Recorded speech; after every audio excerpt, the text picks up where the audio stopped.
Hello बंधुरा, hi friends. आज जैसे कि मैंने आप लोगों को प्रॉमिस किया था कि विल बी टॉकिंग अबाउट दश महाविद्या का तीसरा जो तांत्रिक स्वरूप है उसके बारे में। इसके बारे में हम लोग बात करेंगे और ये एक ऐसा स्वरूप है जिसके बारे में उल्लेख बहुत कम हुआ है, लेकिन इसका एक बहुत महत्वपूर्ण अंग है तांत्रिक स्वरूप का, क्योंकि ये एक ऐसा रूप है जिसमें हम लोगों को देवी की जो छाया मिलती है या देवी की जो काया मिलती है वो बिल्कुल ही अलग है, बिल्कुल हटके है। क्योंकि पहले हमने बोला था काली, उसके बाद हमने बोला तारा। तो ये जो दो रूप है ये काफी उग्र रखती हैं देखने में और इनसे लोग भयभीत भी होते हैं।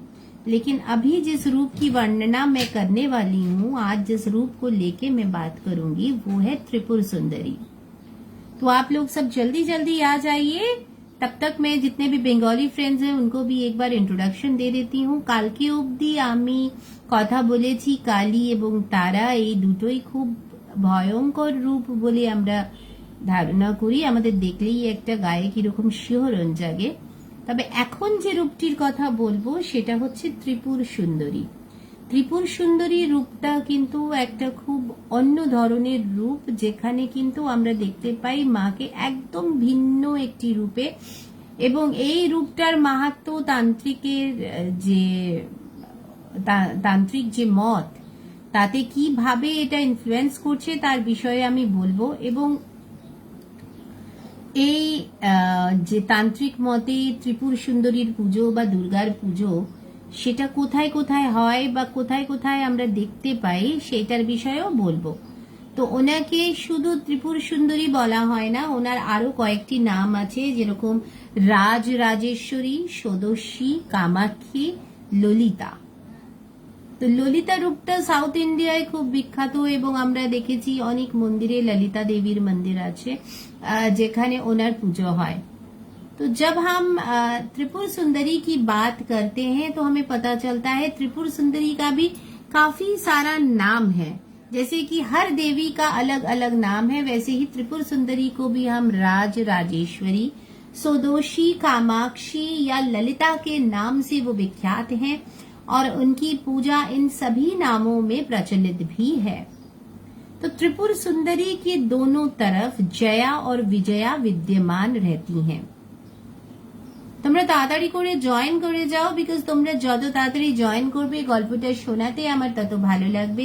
जितनी जल्दी आप लोग ज्वाइन करोगे उतना अच्छा लगेगा मुझे ये कहानी सुनाने में, क्योंकि इस कहानी का जो मजा है वो सब लोग मिलके बैठ के अगर लेते हैं तो उसमें एक अद्भुत आनंद मिलता है। माँ के बारे में, माँ के स्वरूपों के बारे में, जहाँ सब लोग आज के दिन हम लोग सब जो शाश्वत रूप है और जो शांत रूप है उनके बारे में बात करते हैं। तो वहीं मैंने सोचा कि क्यों ना आप लोगों को तांत्रिक रूपों से परिचय करवाया जाए, क्योंकि हम सभी को कुछ हटके करना अच्छा लगता है। जिन चीजों में हम लोगों का थोड़ा कुछ अलग स्वाद मिलता है उन सब चीजों को देखना या सुनना हमें अच्छा लगता है। तो इसी कारणवश हम लोग कोशिश यही रहता है हम लोगों का कि हम लोग कुछ जिसमें थोड़ा एडवेंचर हो ऐसी किसी जगह पे विजिट करें, जहां पे थोड़ा सा थ्रिल हो, ऐसी कोई कहानी सुने। या अगर हम लोग देवताओं की भी बातें सुन रहे हैं, राक्षसों की भी बातें सुन रहे हैं, तो उसमें मिथ और मिरेकल का एक प्रभाव हमेशा से रहा है, रहेगा। तो हम लोगों को तभी वो सुनने में अच्छा लगता है जब हम लोगों को काफी सारी नई नई मिरेकल्स दिखती हैं। उसमें एक्चुअली मिरेकल्स नहीं है, ये सारा साइंस का ही एक बोलबाला है यहाँ पे भी। और जब हम लोग उस स्तर से ऊपर जाते हैं तब हम लोगों को पता चलता है कि अलग अलग तरीके से किस तरह से हम लोगों पे इसका इन्फ्लुएंस हुआ है। तो जो विद्यमान है वो है साइंस, कॉमर्स और आर्ट्स या ह्यूमैनिटीज का जो ग्रुप्स है वो ही विद्यमान है, लेकिन देखने की दृष्टिभंगी से हम लोग अलग अलग तरीके से चीजों को नापते हैं और उसी के हिसाब से हम लोगों को लगता है कि कहीं पे कुछ मिरेकल्स हो रहा है। हाँ, अवश्य ही ईश्वर का जो स्वरूप है, ईश्वर का जो एनर्जी है वो तो है, वो उसकी जितनी भी हम लोग प्रशंसा करें, उसकी जितनी भी हम लोग तुलना करें, उसके बारे में जितना भी बोले वो कम है, क्योंकि कुछ ना कुछ तो अवश्य है जो कि इन सबसे परे है, हमारे ज्ञान से परे है। तो যখন ত্রিপুর সুন্দরীর কথা বলছি তখন ত্রিপুর সুন্দরীও কিন্তু আমাদের যা ভেতরের যা জ্ঞান আছে তার থেকে অনেক অনেক বেশি ওপরে, অনেক অনেক বেশি আলাদা। এবং এখানে আমরা মাকে অন্য একটা ফর্মে পাই, যেখানে মা কিন্তু একদম অন্য ধরনের একটা বেশভূষা, তার অন্য ধরনের গয়না এবং তার চারপাশ কিন্তু একদম অন্যভাবে সাজানো। তো সেইটার একটা মজা আছে। Thanks for watching Sudeshna, Mahua, Manu, ভালো লাগছে যে তুই আমার এই प्रोग्रामটা देखिस। Kumar Vijay ji, thank you for watching and अच्छा लग रहा है कि आप सब आ रहे हैं इस प्रोग्राम में और सुन रहे हैं हमारी अपनी देश की गाथा, हमारे दिल से जुड़ी हुई गाथाएं, हमारी जमीन से जुड़ी हुई गाथाएं और हमारे भारतवर्ष से जुड़ी हुई कथाएं। तो ये तो सब हमारे शिराओं में है, हमारी कण कण में बसी हुई है। ভালো আছি কুমার বিজয়দা, ভালো বলতে হয়, তার কারণ ভালো না বললে সামনের মানুষটার মনটা খারাপ হয়ে যাবে। আমাদের সবার সঙ্গেই কিছু না কিছু প্রবলেমস আছে, সেগুলো আছে, ছিল, থাকবে, আর সেগুলো নিয়েই চলা, কারণ আমরা তো সবাই প্রাণী জীবন পেয়েছি। তো প্রাণী জীবনের যেসব দ্বিধা, দ্বন্দ্ব, ব্যথা সেগুলো তো থাকবেই, সেগুলো নিয়ে ভালো থাকতে হবে, তাই না? সেগুলো নিয়েই বলতে হবে ভালো আছি। আমি ভালো আছি শুনলে আপনারও মনটা ভালো লাগবে এবং আপনিও বলবেন ভালো আছি। আশা করি আপনিও ভালোই আছেন। আর যখন এই প্রোগ্রামটা দেখছেন তখন এটা এমন ভাবে ডিজাইন করা যাতে সবার মনটাকে ভালো করে দেয়, সবাইকে আনন্দ দেয়। তাই জন্যই আমি চেষ্টা করেছি যেটা আমাদের এই গ্রন্থের বা আমাদের বেদ, উপনিষদ বা পুরাণের মধ্যে থেকে যেটা একটু অন্যরকম, যেটা একটু হাটকে, যেটা একটু অ্যাডভেঞ্চারাস, যেটা একটু থ্রিলিং, সেই পার্টটাকে নিয়ে এসে গল্প বলতে। তো সেই জন্যই আজকে আমি গল্প বলছি রাজ রাজেশ্বরী ষোড়শী কামাক্ষী ললিতা, আমাদের ত্রিপুরা সুন্দরীর গল্প। তো ত্রিপুরা সুন্দরী কে ছিলেন এবং তার কি মহিমা, তার পূজা অর্চনা কিভাবে হয়, সে কি পছন্দ করে, কি পছন্দ করে না, সে কি সাজে সে থাকে এবং তার এই সাজের কি মহিমা, সেই সব বিষয়ে আজকে আমি আপনাদের কাছে বলবো এবং উনি কিভাবে, ওনার উৎস সেটাও বলবো। তো এইটার যে ব্যাখ্যা, এটা পাওয়া যায় শিব পুরাণে।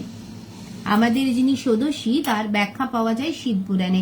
এখানে কিন্তু দেবী পুরাণে ওনার অংশ খুব কম, মানে যেখানে আমরা কালিকা পুরাণ পড়ছি সেখানেও এই ত্রিপুরা সুন্দরীর বিষয়ে খুব অল্প তথ্য পাওয়া যায়। তার কারণ এমনিতেই যেটা তন্ত্র মত, সেইটার বিষয়ে খুব বেশি যে স্ক্রিপচার্স আছে তা নেই আমাদের। সেই কারণেই এটা আমাদের কাছে চিরকালই একটি রহস্যময় সাবজেক্ট, যে কি হতে পারে, দুটো লেবু একটা লঙ্কা কি কি মজা করতে পারে, কোথায় কোথায় জিনিসের পরিবর্তন হয়।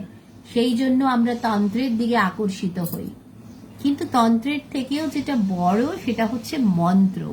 তো তন্ত্রের ঘর থেকে যখন আমরা মন্ত্রের ঘরে পরিণত হব এই 9 দিন পরে নবরাত্রিতে, যখন আমরা আমাদের সমস্ত রিপুকে জয় করে সেই নবরাত্রির প্রথাকে আমরা মেনে যখন এই নবম ঘরে ঢুকবো, তখন কিন্তু আমরা দর্শন পাবো মন্ত্রের ঘরের। যদিও আমি আপনাদের প্রত্যেককে একটি করে বীজ মন্ত্র রোজ দিয়ে যাচ্ছি, কারণ প্রত্যেকটি বীজ মন্ত্রের গুণ আছে এবং আমরা চেষ্টা করব সেই গুণগুলোকে নিয়ে বিচার করার।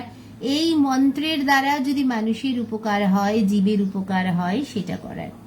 সেই কারণেই আমি বীজ মন্ত্রগুলো শেয়ার করছি। যার যেটা মনে হবে, যে এটা তার জন্য প্রযোজ্য এবং সেটা দিয়ে সে মানব কল্যাণ করতে পারবে, জীবের কল্যাণ করতে পারবে, তারা ডেফিনেটলি এই মন্ত্রগুলোকে ইউজ করুন, কিন্তু কারোর ক্ষতি করার জন্য নয়। তো এই সদস্বিনী যে মা, তার বিষয় বলার আগে আমি একটু হিন্দিতে বলে নিই, তার কারণ অনেকেই ওয়েট করে আছে। Shouvik Ghosh, hi, thanks for watching. और तो जो सदोषनी माँ है, जो सदोषी माँ है, और जो राजेश्वरी जिनको कहा जाता है, कामाक्षी, ललिता कहा जाता है, तो वो एक ऐसी नारी है, एक ऐसी देवी है जिनके बारे में जितना हम लोगों को ज्ञान मिला है वो थोड़ा बहुत ही है, क्योंकि उनके बारे में सुनने को मिलता है सिर्फ शिव पुराण में, और इनके बारे में जो कालिका पुराण है उसमें भी बहुत ही कम तत्व दिए गए हैं। तो मैं पहले बताती हूँ इनके जो रूप है उसके बारे में। इनका जो रूप है, ये बहुत गोरी एक लेडी है जिनके सर पे एक जटा बना हुआ है, ठीक है ना। जटा मतलब बाल को ऐसे टॉप नॉट में बंधा हुआ है और जटे में बंधा हुआ है, और उस जटा में उन्होंने ब्रह्मा, विष्णु, महेश तीनों को पकड़ रखा है। तो वहां पे आपको तीनों का ही सर दिखेगा, ठीक है। और उसके सामने से उनका अर्धचंद्र का मुकुट है। तो ये जो त्रिपुरा सुंदरी है या त्रिपुर सुंदरी है, इनका सबसे पहले हम लोग वर्णना कर रहे हैं मस्तक से। फिर जब हम उनकी कपाल पे आते हैं तो यहाँ पे थर्ड आई नहीं है, यहाँ पे थर्ड आई नहीं है। यहाँ पे जो है इनका पूरा सर अष्टगंधप से लिपा हुआ है। अष्टगंधप में 8 वस्तुएं ऐसी होती हैं जिनसे हम लोग अपना तिलक करते हैं या टीका करते हैं, और वो ईश्वर को भी अर्घ किया जाता है।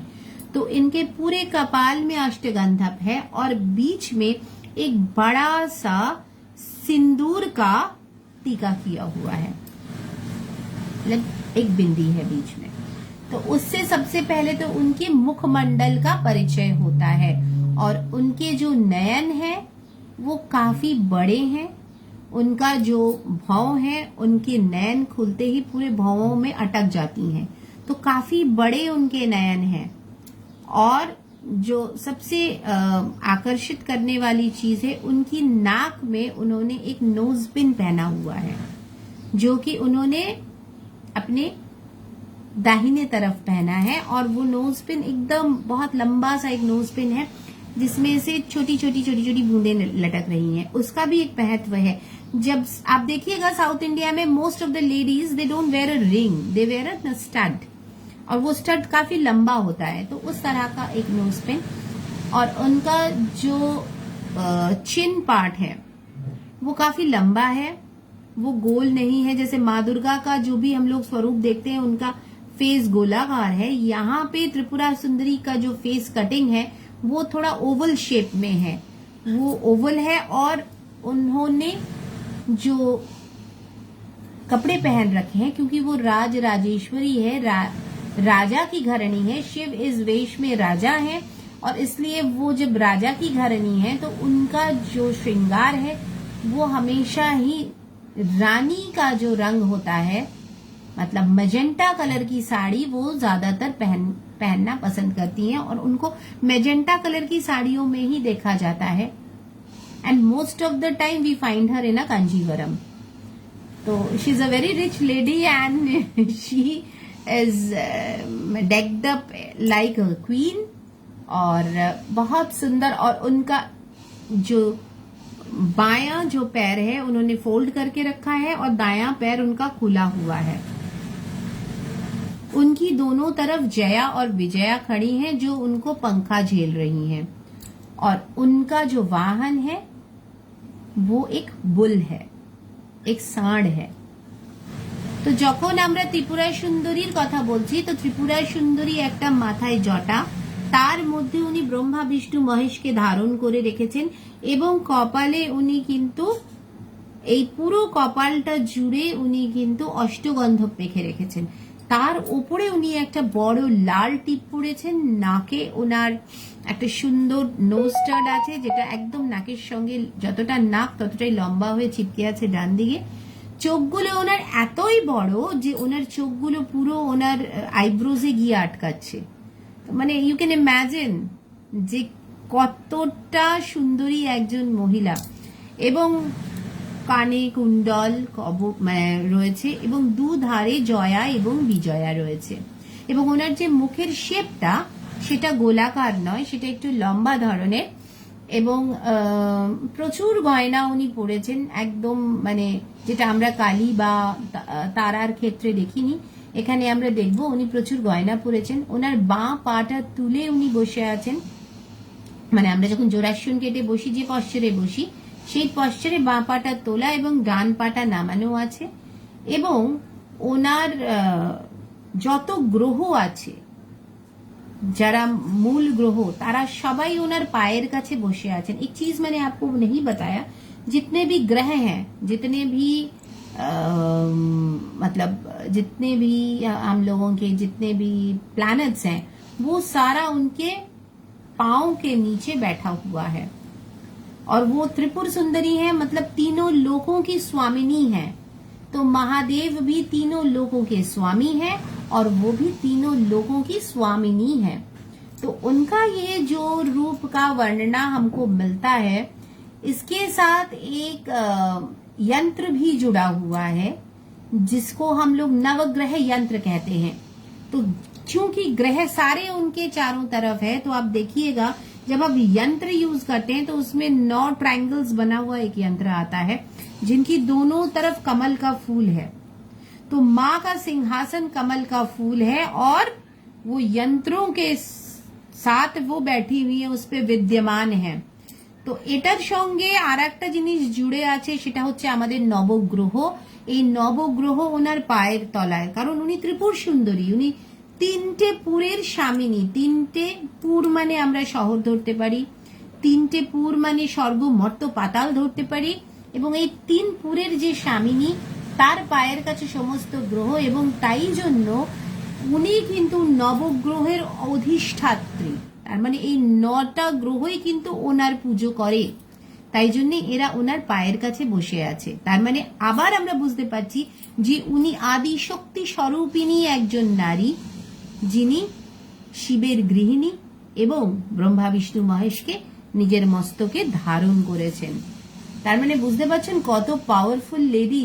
3 জন দেবকে উনি নিজের মাথায় ধরে রেখেছেন এবং উনি একজন খুব প্রমিনেন্ট মানে মহিলা, যার উল্লেখ হয়তো আমাদের হিন্দু যে স্ক্রিপচার্স গুলো আছে তাতে খুব কম, কিন্তু এই রূপের বর্ণনাই বুঝতে পারছেন যে উনি কতটা মানে ইনফ্লুয়েন্সিয়াল বা কতটা ওনার মাহাত্ম্য। সেই কারণে আমরা যেটা সবসময় ভেবে থাকি যে মায়ের কি কি রূপ আছে, তো সেখানে আমি যেরকম এটা বললাম ত্রিপুর সুন্দরী রূপ। ত্রিপুর সুন্দরী রূপের এবার আমরা চলে যাচ্ছি তান্ত্রিক অধ্যায়। তান্ত্রিক অধ্যায়টা কি, মানে মায়ের কাজ কোথায় কোথায় মাকে আমরা ইউজ করতে পারি, বা মায়ের কি কি গুণ আছে যেটা দ্বারা আমরা জনকল্যাণ করতে পারি, মানুষের কল্যাণ করতে পারি, জীবের কল্যাণ করতে পারি। তো সেইটা জানতে গেলে সর্বপ্রথম জানতে হবে যে মাকে যে আমরা কি মন্ত্রে পূজিত করব, মানে যেটা দ্বারা মায়ের এই স্বরূপে আসবে। তো মাকে এই যে স্বরূপটা সেটাতে আনতে গেলে একটাই মন্ত্র আছে, ওম শ্রী মাত্রে নমঃ আয়ং ক্লিম। ওম শ্রী মাত্রে নমঃ আয়ং ক্লিম। ওম শ্রী মাত্রে নমঃ আয়ং ক্লিম। তো যারা যারা এই মন্ত্রটা উচ্চারণ করবে তারা একটু বুঝে নিও যে এখান থেকে তোমাদের কি কি লাভ হতে পারে। तो जिन जिन को अभी मैंने एक मंत्र का उच्चारण किया है, ओम श्री मात्रे नमः आयं क्लीम, तो इस मंत्र का जो भी जाप करेगा उससे इनको क्या फायदा है। ये जो राज राजेश्वरी रूप है, ये जो सुदोषणी रूप है, ललिता रूप है, या त्रिपुर सुंदरी का जो रूप है, ये राजयोग का रूप है, तो इससे आप राजयोग कर सकते हैं।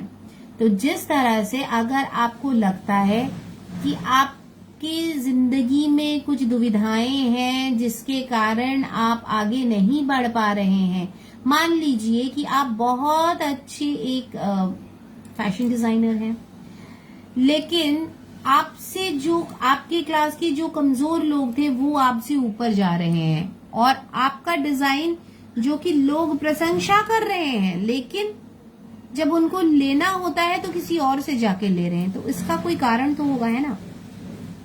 इसके पीछे क्या कारण है, उस कारण का निवारण कैसे होगा? तो उसका निवारण बहुत आसान है। आप इस मंत्र का जाप करिए, ललिता मंत्र का जाप करिए। ओम श्री मात्रे नमः ऐं क्लीं। इस मंत्र के जाप से माँ प्रसन्न होती हैं, और उनका जो मैंने बोला है उनमें जो गुण होते हैं वो आप में आ जाते हैं। तो आप इन्फ्लुएंशियल बन जाते हैं, लोग धीरे धीरे आपकी तरफ आकर्षित होने लगेंगे, आपके काम के प्रति आकर्षित होने लगेंगे और आपके पास आने लगेंगे। तो ये एक बहुत ही अलग स्वरूप है जिसका मैं आपको वर्णना दे रही हूँ, और इसीलिए उनके चारों तरफ लोग घिरे हुए हैं। जया विजया कंटिन्यूअस उनको पंखा झेल रही हैं। मतलब आपका भी सिचुएशन वैसा हो जाएगा। जब आप माँ का मंत्र का जाप करेंगे तो आपको भी ऐसा ही एक सिचुएशन मिलेगा जहां पे लोग आपकी सेवा में तत्पर रहेंगे। ये ग्रह क्या है, ये सभी। Hi Meera di, thanks for watching after a long time. মাঝে চিত্তদার সঙ্গে কথা হয়েছে and he was telling you were not well। এখন কেমন আছো দিদি? ভালো থাকো। পুজোর অনেক অনেক শুভেচ্ছা, নবরাত্রির অনেক শুভেচ্ছা। এর মধ্যে একদিন পারলে দেখা করি, চলো, তোমাকে খুব মিস করি। तो वापस आते हैं अपनी सब्जेक्ट पे। मेरी एक बहुत बहुत बहुत क्लोज दीदी ऑनलाइन है, वो मेरा प्रोग्राम देख रही हैं, उसके लिए उनको बहुत बहुत थैंक्स दीदी for watching me. And she is a very very talented lady, and उन्होंने अपना समय निकाल के मेरे लिए समय निकाला है और मेरा प्रोग्राम देख रही हैं। ये मेरा अहोभाग्य है। तो जो त्रिपुर सुंदरी हैं, त्रिपुर सुंदरी का जो स्वरूप है उसको अगर आप ये मंत्र उच्चारण करते हैं तो उससे उनके जो गुण हैं वो आप में आ जाते हैं। तो ब्रह्मा विष्णु महेश जो तीनों लोकों के स्वामी भी हैं, और जो कि द ट्रायो गॉड जिनको हम लोग मानते हैं कि इनके ऊपर और कुछ नहीं है, यही चिरातन सत्य है। तो उन तीनों को उन्होंने मस्तक में धारण किया है। तो इसका मतलब क्या है? इसका मतलब यही है कि जब आप माँ का जाप करते हैं तो आपको क्या मिलता है? आपको सभी लोग आपसे सब परिचित होने लगते हैं। तो कौन कौन आपके लिए तत्पर रहेगा? जो उच्च पदस्थ हैं, जो कि high ups in the society है, जो कि हाईली क्वालिफाइड हैं, और जो बहुत ज्यादा मतलब जिनके पास बहुत धन ऐश्वर्य है, जिनके पास बहुत ज्यादा विद्या है, और वो लोग भी जो कि समाज में रहते हुए भी सन्यासी हैं, वो भी आपकी तरफ आकर्षित होंगे। क्यों? क्योंकि आपका जो कार्य है, आपका जो काम है, उसके प्रति आकर्षित होंगे, आपके प्रति नहीं, आपके काम के प्रति आकर्षित होंगे, और आपकी प्रशंसा होगी चारों तरफ, क्योंकि आपके सर पे ब्रह्मा विष्णु महेश तीनों हैं। और तो আমরা যখন ত্রিপুর সুন্দরীর এই মন্ত্র জাপ করব তখন আমাদের সর্ব আগে কে ধরা দেবে জানেন? ব্রহ্মা বিষ্ণু মহেশ তিনজনই ধরা দিয়ে দেবে। এবং সবথেকে মজার জিনিস, এরা কারা? এরা ওই ধরনের লোকজন যারা কিন্তু বেশ হাই আপস ইন দ্য সোসাইটি, কেউ কালচারালি খুব রিচ, কেউ পলিটিক্যালি রিচ, কেউ কারোর কাছে প্রচুর ধন সম্পদ আছে, কিন্তু প্রত্যেকেই আপনার কাজে মোহিত হবে। আপনি আপনার কাজ দিয়ে মানুষকে আকর্ষিত করতে পারবেন। তো সেই কাজটা করে দেয় ত্রিপুর সুন্দরী। তো সেই জন্য এনার তান্ত্রিক গুণটা ভীষণ বেশি।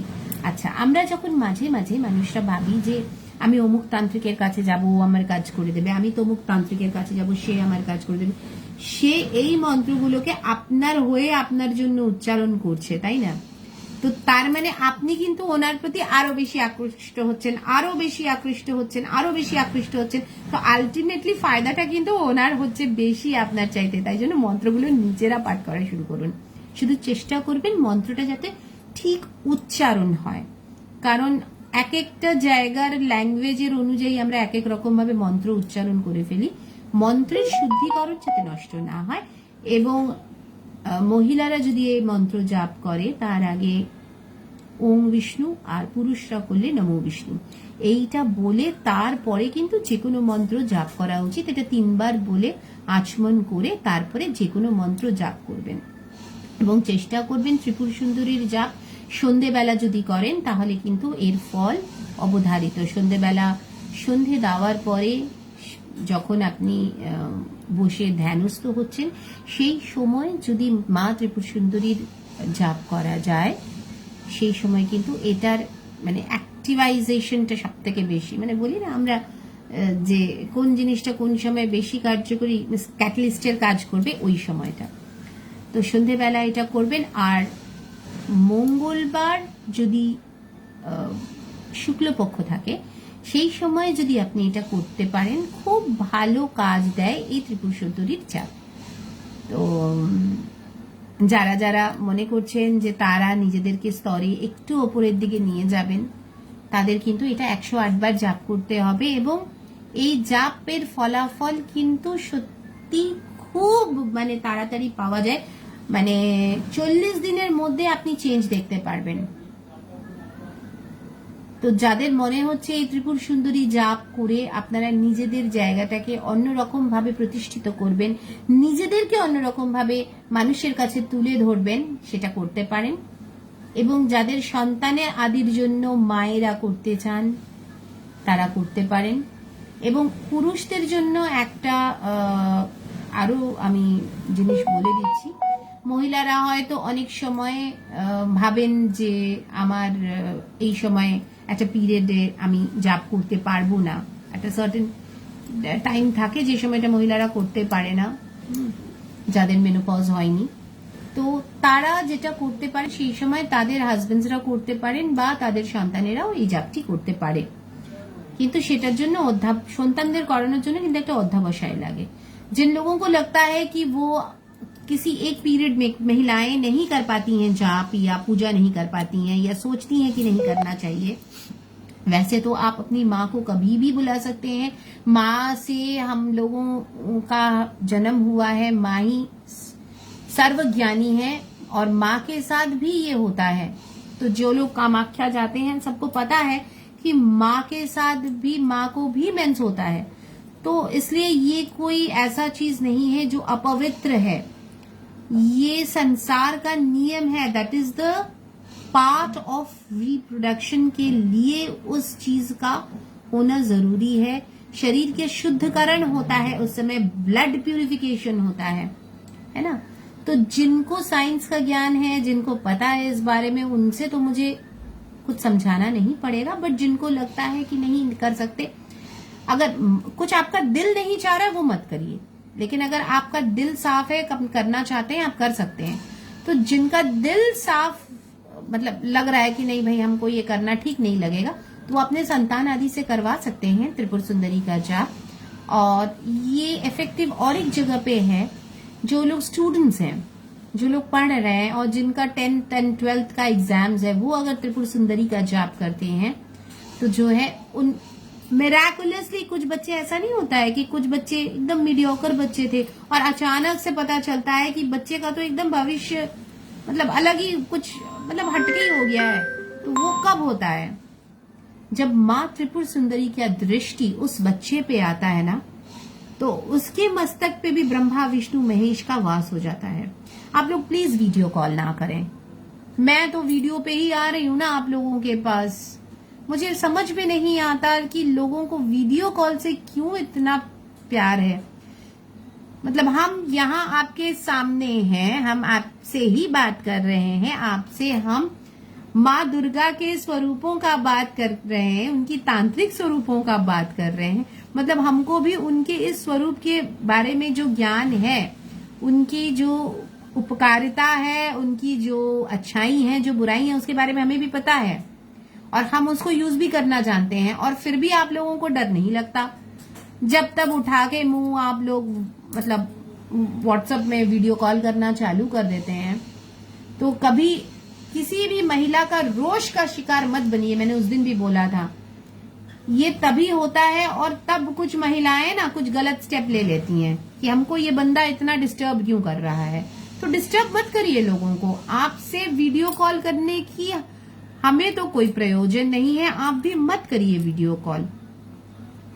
और जहां मैं ऑन होती हूँ, लाइव में आती हूँ, आप लोग मुझे वीडियो कॉल करना चालू कर देते हैं। मैं आपको जानती तक नहीं हूँ। प्लीज वीडियो कॉल्स मत करिए। इससे चाहे कैसा भी परिवेश हो, उसका एक स्खलन होता है। वीडियो कॉल मत करें। तो hi Sudeshna, thanks for watching. Hi Sapan, thanks, nice sari, thanks, it's a gift. Anubha, hi, thanks, you people are watching and like. तो जो मैं जहां थी, तो इन त्रिपुर सुंदरी का जाप पुरुषों के अगेंस्ट में भी किया जा सकता है। अगेंस्ट में मैंने बोला है, नॉट फॉर अगेंस्ट।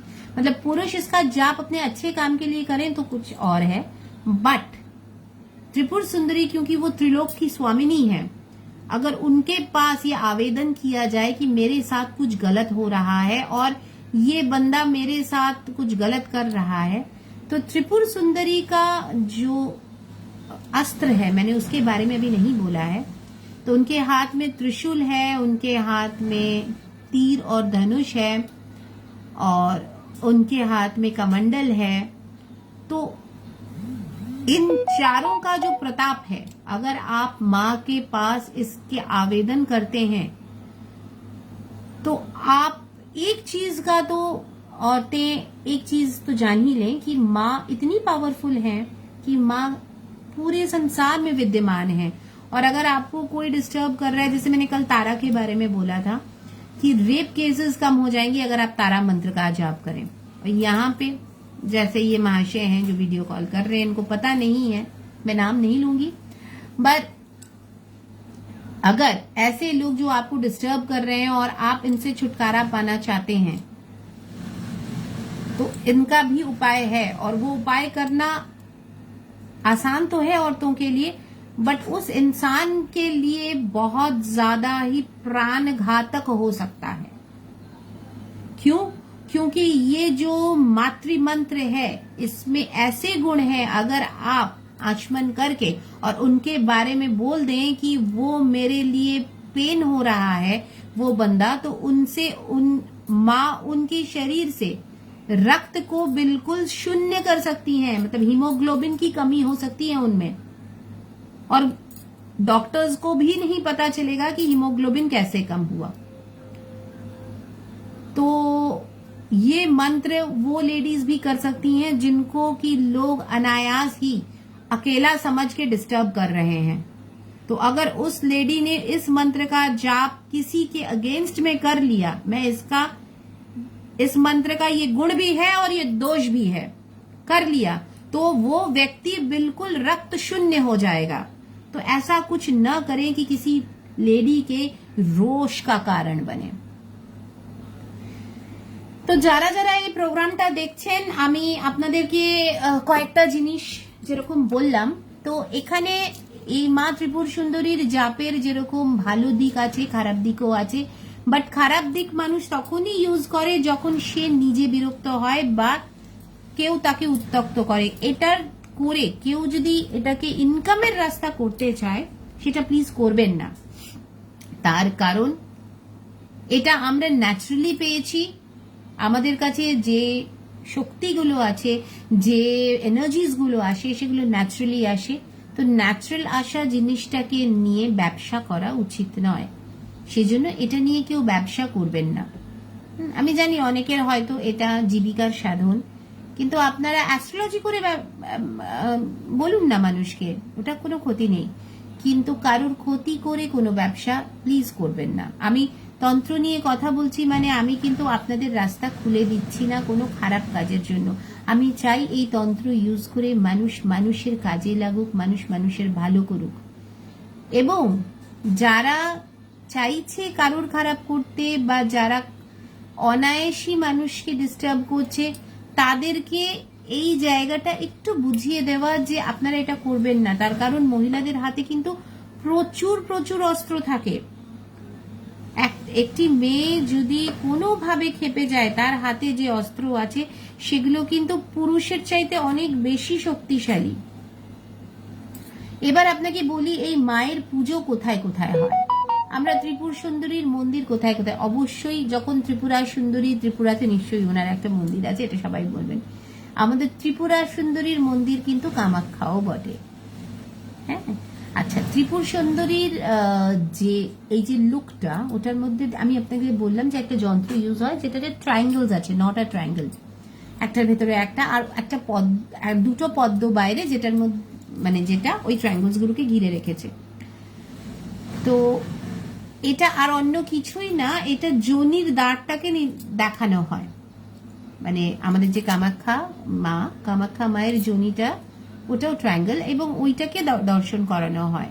তো সেইটাকে একটা অ্যাবস্ট্রাক্ট ফর্মে যখন মানুষ পুজো করছে, কারণ মা তো নির্গুণ, মায়ের তো স্বরূপটা অনেক বড়, অনেক অন্য রকম, যেখানে কিন্তু আপনারা মানে তাকে কিভাবে চাইছেন সে সেইভাবে আসবে, সেই জন্য নির্গুণ, তিনি নিরাকার। তো সেই নিরাকার রূপটাকে একটা আকার দেওয়ার জন্য কিন্তু এই অ্যাবস্ট্রাক্ট ফর্মটা। তো যারা যারা এই মায়ের উপাসক হতে চান বা যাদের শুনে মনে হচ্ছে ত্রিপুর সুন্দরী খুবই একটা ইনফ্লুয়েন্সিয়াল মায়ের স্বরূপ, তারা জেনে নিন যে আপনারা যখন পুজো করছেন তখন মা কামাখ্যাকেই পুজো করছেন, এবং সেই কারণে ওনার পুজোর যে ফল, সেই ফলগুলো কিন্তু আপনারা পাবেন। এবং সব সময় ওনার সঙ্গে কিন্তু ভৈরব রয়েছেন। এমনিতেও এটা একটি 51 পীঠের একটি পীঠও বটে, এবং এই কারণে মায়ের যে স্বরূপ, সেই স্বরূপটা আমরা কিন্তু ওনাকে একটা একদম ভিন্ন ফর্মে মাকে দেখতে পাই এখানে, যেটার বর্ণনা একটা অন্য সময়ে, একটা অন্য কোনো লগ্নে আমি আপনাদের সঙ্গে শেয়ার করব, কারণ এটা একটা বিশাল বড় গল্প এবং এটার একটা অন্যরকম ফর্ম। সেজন্য এটা নিয়ে আজকে ত্রিপুর সুন্দরী বলার সময় আর বলছি না, জাস্ট আপনাদের জানিয়ে রাখলাম মা কামাখ্যারও উনি রূপ, এবং মা কামাখ্যা, ত্রিপুর সুন্দরী এরা সবাই কিন্তু লক্ষ্মী রূপেও পূজিত হন। তার কারণ ওনাদের থেকেই তো ঐশ্বর্য, ওনার মাথায় ব্রহ্মা বিষ্ণু মহেশ, ওনার এত অলংকারে উনি অলঙ্কৃত। তো সেই জায়গা থেকে উনিও তো মানে একজন লক্ষ্মী স্বরূপিণী নারী, এবং লক্ষ্মীকে ধরে রাখতে গেলে আমাদের কিন্তু ওনাকে স্থির চিত্তে ডাকতে হবে। সেখানে কিন্তু কোনো রকম ভাবে চঞ্চলা হলে চলবে না, কারণ মা নিজে চঞ্চলা। এবার চলে আসছি উনি কিভাবে শক্তি স্বরূপিণী, উনি কিভাবে নিজেকে প্রকাশ করেছেন, এবং ওনার কোন কোন কাজের জন্য আমরা মা ত্রিপুর সুন্দরীর কে একটু অন্য ফর্মে দেখি। আচ্ছা, মা ত্রিপুর সুন্দরীর কথা যেরকম আমি বলছিলাম যে ওনার দুপাশে জয়া বিজয়া রয়েছে। একটা সময়ে জয়া এবং বিজয়াকে বশীকরণ করে নেওয়া হয়েছিল, এবং সেই বশীকরণের সময় কিন্তু মা ত্রিপুর সুন্দরী আরেকজন মায়ের কাছে যান, যার থ্রু দিয়ে এই জয়া বিজয়াকে আবার উনি ওনার ফর্মে ফেরত পেয়েছেন। এবং অনেক সময় আমরা দেখতে পাই যে স্বয়ং শিব নিচে বসে আছেন, মায়ের পায়ে মায়ের পূজা আরম্ভ করছেন। তো ত্রিপুর সুন্দরীর রূপ নিয়ে আজকে যা আমি কথা বললাম, আমার মনে হয় আপনাদের কাছে এটা একটা অভিন্ন একটা গল্প হয়ে থাকবে, একটা অঙ্গ হয়ে থাকবে। তার কারণ মাকে আমরা কোনো স্ক্রিপচার্সে সেভাবে পাচ্ছি না, মাকে পাচ্ছি কোথায় শিব পুরাণের একটা 71 নম্বর খণ্ডে আমরা মাকে গিয়ে পাচ্ছি, যেখানে মায়ের উৎসের কথা বলা হচ্ছে এবং সমস্ত গ্রহর কথা বলা হচ্ছে, সেই পাঠে আমরা পাচ্ছি। এবং উনি কিন্তু আপনার কামনা বাসনা সব ফুলফিল করতে পারে। সে তো আমাদের সব মায়েরাই করতে পারে, মায়ের কাছে গিয়ে বললে পরে সব কামনা বাসনা পূর্ণ হয়। ইভেন আপনার বাড়িতে যে মা আছে সেও কিন্তু ত্রিপুর সুন্দরীর রূপ। আপনার বাড়িতে মাকে গিয়ে যদি আপনি আপনার কামনা বাসনা বলেন বা আপনার কোনো ডিফিকাল্টিজের কথা বলেন, মা কিন্তু স্বয়ং তখন মার মূর্তি ধারণ করেন এবং তার হাতের যে অস্ত্রগুলো আছে সেই অস্ত্র দিয়ে, তার কাছে যে অস্ত্র আছে, মানে তার কাছে যদি ধন থাকে ধন, তার কাছে যদি বুদ্ধি থাকে বুদ্ধি, সেই সব দিয়ে কিন্তু সে আপনার পাশে দাঁড়ানোর চেষ্টা করে।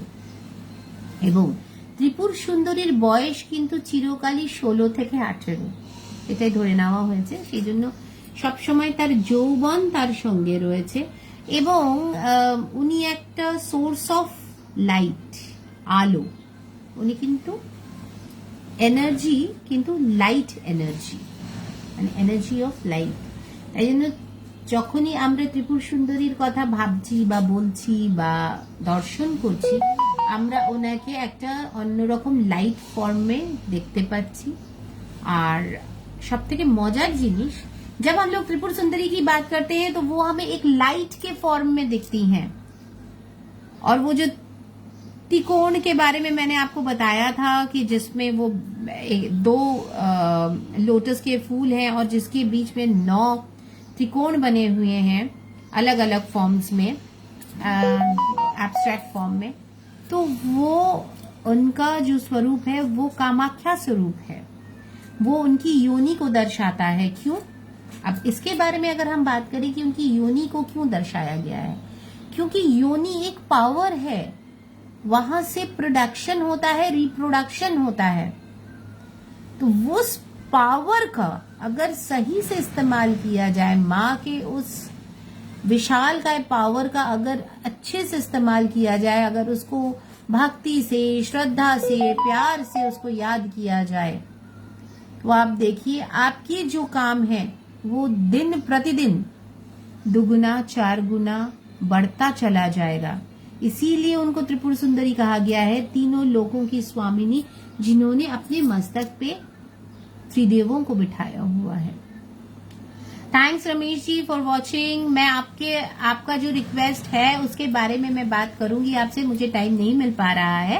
मैं आपको जरूर बताऊंगी। आपने जो मुझसे पूछा है कि आपको पशुपति शिवा के बारे में जानना है, तो मैं आपको उसका जितना भी स्क्रिप्चर्स हो सकेगा मैं आपको भेजूंगी। और पशुपति शिवा का जो डिटेलिंग है वो भी मैं आपको मैं कोशिश करती हूँ, अगर होगा तो मैं वॉइस ओवर करके ही आपको भेज दूंगी। बट मुझे 1-2 दिन का मोहलत दे दीजिए, क्योंकि अभी सप्तमी तक मेरा स्टूडियो खुला हुआ है एंड काम का बहुत प्रेशर है। तो after Saptami I will tell you all about Pashupati Shiva, वो मैं आपके लिए स्पेशली करके भेजूंगी, है ना। क्योंकि अभी तो इधर मेरा जितना भी दश महाविद्या का जो भी है वो मैं बता रही हूँ लोगों को। बट आपका रिक्वेस्ट मुझे याद है, definitely I will take care of it and I will tell you about it. तो जितने भी हमारे ग्रंथ हैं, जितने भी हमारे शास्त्र हैं, उनसे जब भी हमको त्रिपुर सुंदरी के बारे में उल्लेख मिलेगा आज के बाद, तो हम लोग जरूर एक बार सोचेंगे कि माँ का वो स्वरूप जिसमें उन्होंने सारे पृथ्वी को अपनी जटा में समा लिया है, अपने ध्यान में समा लिया है, उस माँ की आराधना से क्या हम अपने इर्द गिर्द के लोगों को नहीं समा सकते? क्या हम इतना प्यार नहीं पा सकते? अपने अगल बगल के लोगों से जरूर पा सकते हैं। और इसके लिए हम लोगों को श्रद्धा से, भक्ति से, प्यार से माँ को पुकारना पड़ेगा, कहना पड़ेगा जय माता की। तो जरूर माँ आपकी आवाज सुनेंगी। তো আজকে ত্রিপুর সুন্দরীর অনেকগুলো অ্যাসপেক্ট নিয়ে কথা হলো, অনেক কিছু আমি আপনাদের কাছে তুলে ধরলাম ত্রিপুর সুন্দরীর বিষয়ে এবং ওনার স্বরূপের বিষয়ে, ওনার মন্ত্রের বিষয়ে। যেহেতু স্ক্রিপচার্সে বেশি কিছু পাওয়া যায় না, যতটুকু ছিল, যতটুকু আমি সংগ্রহ করতে পেরেছি সেটুখানি আপনাদের কাছে পৌঁছালাম। কেমন লাগলো জানাবেন, कैसा लगा प्लीज बताइएगा, please do comment and share. और अगर कुछ भी आप लोगों को लगता है इसमें ऐड कर सकते हैं इन्फॉर्मेशन, तो मैं तैयार हूँ आपसे ज्ञान बटोरने को और ढेर सारा प्यार बटोरने को। তো সবার জন্য আমি অপেক্ষায় থাকবো এবং তোমরাও নিশ্চয়ই আমার অপেক্ষায় থাকবে, কারণ কালকে তো আমাদের চতুর্থ অধ্যায়ে আসতে চলেছে। কালকে আমরা আমাদের চতুর্থ গল্প বলবো এবং সেই কারণেই আমি বলছি সবাই কিন্তু সবকিছু করার আগে, মায়ের আরাধনা করারও আগে সব থেকে বেশি যেটা ইম্পর্টেন্ট, আশেপাশের মানুষকে ভালোবাসা শুরু করুন। মায়ের কৃপা দৃষ্টি যদি পেতে চান সেটা অটোমেটিক্যালি আপনাদের কাছে চলে আসবে, তার কারণ মা তাকেই বেশি ভালোবাসে যে মাকে ভালোবাসে। আর মাকে আপনারা কিভাবে ভালোবাসতে পারেন? অন্য মানুষদের ভালোবেসে, অন্য জীবে দয়া করে কিন্তু আপনি মায়ের প্রতি নিজের শ্রদ্ধা, নিজের ভালোবাসা, নিজের সমস্ত কিছু অর্ঘ্য করতে পারেন। তো সবার আগে নিজেকে ভালোবাসুন, আর নিজেকে ভালোবাসতে গেলে আশেপাশের মানুষকে ভালোবাসুন। ভালোবাসা যত কোড়াবেন, যত মানুষকে দিতে পারবেন আর তত বেশি করে ভালোবাসা কোড়াবেন, দেখবেন জীবনটা অনেক সুখের, অনেক সুন্দর আর অনেক মধুময় হয়েছে। ধন্যবাদ বন্ধুরা। কালকে ঠিক এই সময় আবার চলে আসবো আপনাদের সঙ্গে ভুবনেশ্বরীর गल्प নিয়ে, মা भुवनेश्वरी। तो कल फिर लौटेंगे आप सबके साथ बहुत सारी इंफॉर्मेशन बांटेंगे और बताएंगे कहानी माँ भुवनेश्वरी की। तो बने रहिएगा कल दोपहर 2 बजे। Tata, bye bye, see you all.